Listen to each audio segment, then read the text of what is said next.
What is up, guys? We're back again with another video today, going over the OpenRoad awning. I have it on my truck here. It was originally supposed to be on the Grand Cherokee, but after a long decision-making process, we decided to take the truck again this year just due to reliability and the fact we haven't really gotten to drive the Jeep at all. But again, we're just gonna go over the initial impressions here on this awning.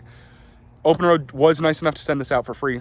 I want to say they did not tell me I have to give a good review. They just wanted an honest and fair review in return for sending this out for free for us. So right off the rip, I do have a little bit of a oddball mounting situation just because my rooftop tent is mounted on feet on top of my camper shell instead of a flat rack like your Prinsu racks and all the other normal things. So I was kind of required to cut and half fabricate my own mount, which still isn't perfect, but it does hold it pretty strong. I would like to modify it a little bit more to tilt the awning up a little more. As you can kind of see, it is at a little bit of an angle here, kind of droopy, but I will fix that. Starting off here on the awning itself, sorry about the sun again, it isn't the best. It is in a very nice rubberized casing. The backside is all aluminum. It is made extremely strong.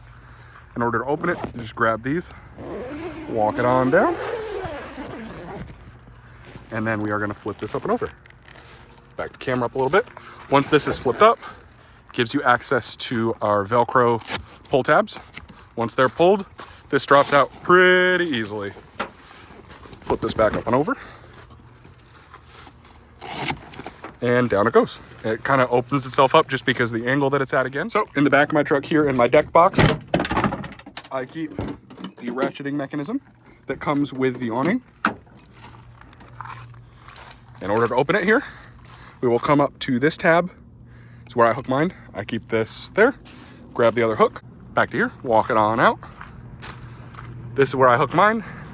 Everyone else is gonna have their own hook. I am actually making a new hook, but for now, this works. Grab the other side and pull. Now, it is freestanding, so if you do want to use it like this, you can. But again, due to my rack setup, I will, for now, be using the provided legs. They swing on down, half turn, pull down,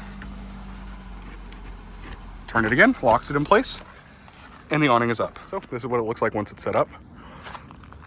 Again, I want to say a huge thank you to OpenRoad.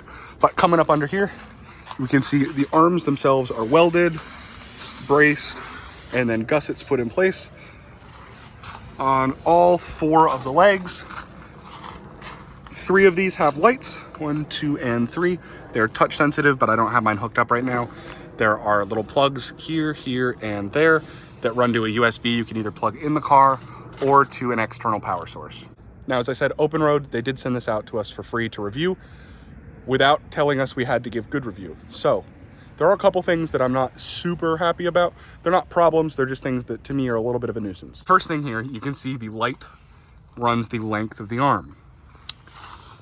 The problem being, if you have the legs retracted, it covers up roughly half of the light, maybe a little bit more, but it covers up a good bit of light on all 3 that have the light. Not a huge deal, but in order to really take full advantage of the lighting that's under here, you will have to put the legs down. The second thing kind of brings me back to these brackets.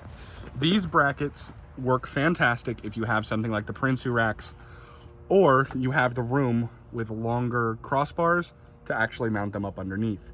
But with a lot of these, in order to push it out far enough not to touch the tent, or to still be able to access things like the back of my camper shell and everything like that, I have to space it out. Because for me, I have another one that goes up. So with using 2 of them, even trying to support it, I know this isn't ideal, but this was the best I could do. I still had them bend the first time I opened it. I ended up having to cut the second bracket and bolting it back together, bending it, a few things just to make it work. Now it does work. It is pretty strong, but it is not perfect. So now, given the negatives, given the things that I've said, I still wholeheartedly can recommend this awning. The leg holes, they're really not that big of a deal. The brackets, anyone that really works on off-road vehicles or around anything basic fabrication can absolutely make their own brackets and find a workaround. Especially, if, like I said, if you have like a Prinsu rack, you're not gonna have to custom fabricate brackets. It's just going to work. my situation is just a little bit different than most.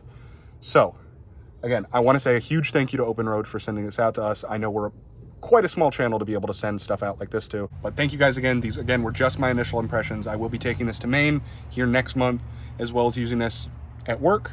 So if I have any other hiccups or notice any weird things, I will keep you guys posted. And again, thank you to OpenRoad.